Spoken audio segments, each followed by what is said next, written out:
ಟಿವಿ9 ಜೊತೆ ವಿಧಾನಸಭೆ ವಿಪಕ್ಷ ನಾಯಕ ಆರ್ ಅಶೋಕ್ ನೀವು ಕೂಡ ಗೃಹ ಸಚಿವರಾಗಿದೆ. ನಿಮ್ಮ ಅವಧಿಯಲ್ಲೂ ಕೂಡ ಕರ್ನಾಟಕದ ಜೈಲುಗಳ ಪರಿಸ್ಥಿತಿ ಇದೇ ರೀತಿ ಇತ್ತು ಅಥವಾ ಈಗ ಜೈಲುಗಳ ಪರಿಸ್ಥಿತಿ ಈ ರೀತಿ ಅವ್ಯವಸ್ಥೆ ಆಗಿರುವಂತದ್ದು? ನೋಡಿ, ಟೆರರಿಸ್ಟ್ಗಳಿಗೆ ಈ ತರದ ಅವಕಾಶ ನಮ್ಮ ಸರ್ಕಾರದಲ್ಲಿ ಯಾವತ್ತೂ ನಾವು ಕೊಟ್ಟೇ ಇಲ್ಲ. ನಾವು ಒಂದ್ ಕಡೆ ಬಿಜೆಪಿ ಬಂದಾಗ ಟೆರರಿಸ್ಟ್ಗಳನ್ನೆಲ್ಲ ಹಿಡ್ಕೊಂಬತ್ತೀರಿ. ಈ ಕಾಂಗ್ರೆಸ್ ಸರ್ಕಾರ ಬಂದರೆ ಟೆರರಿಸ್ಟ್ಗಳನ್ನೆಲ್ಲ ಬಿಟ್ಟು ಅಲ್ಲಿ ಹಿಡ್ಕೊಂಬರೋದು, ಇವ್ರು ಬಿಡೋದು, ಅವರು ನಾವು ಕೇಸ್ ಹಾಕೋದು.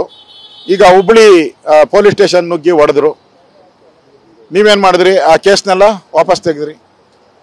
KJ ಹಳ್ಳಿ, DJ ಹಳ್ಳಿ, ಶಿವಾಜಿನಗರ ಪೊಲೀಸ್ ಸ್ಟೇಷನ್ ನುಗ್ಗಿದ್ರು, ಪೊಲೀಸವ್ರನ್ನೆಲ್ಲ ಹೊಡೆದ್ರು, ಕಾರುಗಳೆಲ್ಲ ಹೊಡೆದಾಕಿದ್ರು, ಅರೆಸ್ಟ್ ಮಾಡಿದ್ರಿ. ನೀವೇನು ಮಾಡಿದ್ರಿ? ಕೇಸೆಲ್ಲ ವಾಪಸ್ ತೆಗೆದ್ರಿ. ಪಾಕಿಸ್ತಾನ ಜಿಂದಾಬಾದ್ ಅಂತ ವಿಧಾನಸೌಧದಲ್ಲಿ ಕೂಗಿದ್ರು, ನಾವು ಅರೆಸ್ಟ್ ಮಾಡಬೇಕು ಅಂತ ಗಲಾಟೆ ಮಾಡಿದ್ರಿ. ನೀವೇನು ಮಾಡಿದ್ರಿ? ಅವ್ರನ್ನ ಕರ್ಕೊಂಡೋಗಿ ಬಿರಿಯಾನಿ ಕೊಡಿಸಿ ಮನೆಗೆ ಕಳಿಸ್ತೀರಿ. ಆ ಕುಕ್ಕರ್ ಬಾಂಬ್ ಮಂಗಳೂರಲ್ಲಿ ಕುಕ್ಕರ್ ಬಾಂಬ್ ಬ್ಲಾಸ್ಟ್ ಮಾಡಿದವನು, ಅವನು ಅಂತಾರಾಷ್ಟ್ರೀಯ ಮಟ್ಟದ ಟೆರರಿಸ್ಟು. ಅವ್ರನ್ನ DK ಶಿವಕುಮಾರ್ ಹೇಳಿದ್ರು, ಅವ್ನು ನನ್ನ ಬ್ರದರ್, ಅವನು ನನ್ನ ಹೊಡೆದವನು ಅಂದ್ರಿ. ಇದು ನಿಮ್ಮ ಸಂಸ್ಕೃತಿ ತೋರಿಸ್ತಾ ಇದೆ. ಅದಕ್ಕೆ ಪೊಲೀಸವರೆಲ್ಲ ಭಯಭೀತರಾಗ್ಬಿಟ್ಟಿದ್ದಾರೆ. ಇಡೀ ಕರ್ನಾಟಕದ ಎಲ್ಲ ಪೊಲೀಸರು ಭಯಭೀತರಾಗಿದ್ದಾರೆ. ಯಾಕೆ ಅಂದರೆ ನಾವು ಮುಸಲ್ಮಾನರನ್ನು ಮುಟ್ಟಿದ್ರೆ ನಮಗೆ ಪ್ರಮೋಷನ್ ಇಲ್ಲ, ಟ್ರಾನ್ಸ್ಫರು, ಅದಕ್ಕೋಸ್ಕರ ಅವ್ರು ಏನಾನ ಮಾಡ್ಕೊಂಡ್ಲಿ ಅಂತ ಬಿಟ್ಬಿಟ್ಟಿದ್ದಾರೆ. ಅದಕ್ಕೆ ಪರಪ್ಪನಗ್ರಹಾರದವರೆಗೂ ಹೋಗಿದೆ.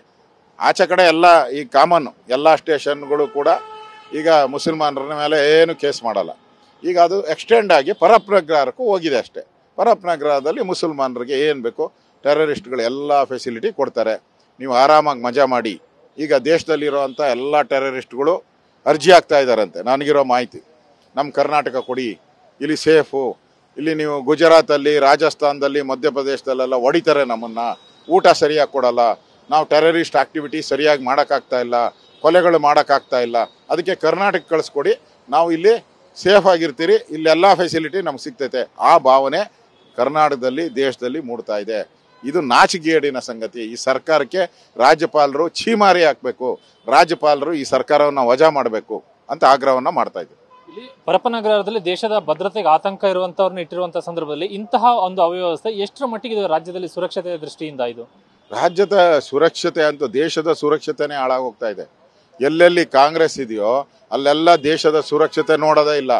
ಅವ್ರ ಸುರಕ್ಷತೆ, ಅವ್ರ ದುಡ್ಡು ಮಾಡೋದು, ರಾಹುಲ್ ಗಾಂಧಿಗೆ ದುಡ್ಡು ಕಳಿಸ್ಕೊಡೋದು, ಸೋನಿಯಾ ಗಾಂಧಿಗೆ ದುಡ್ಡು ಕಳಿಸೋದು, ಅಷ್ಟು ಬಿಟ್ಟರೆ ಅವ್ರ ದೇಶದ ಸುರಕ್ಷತೆನೇ ನೋಡ್ತಾ ಇಲ್ಲ.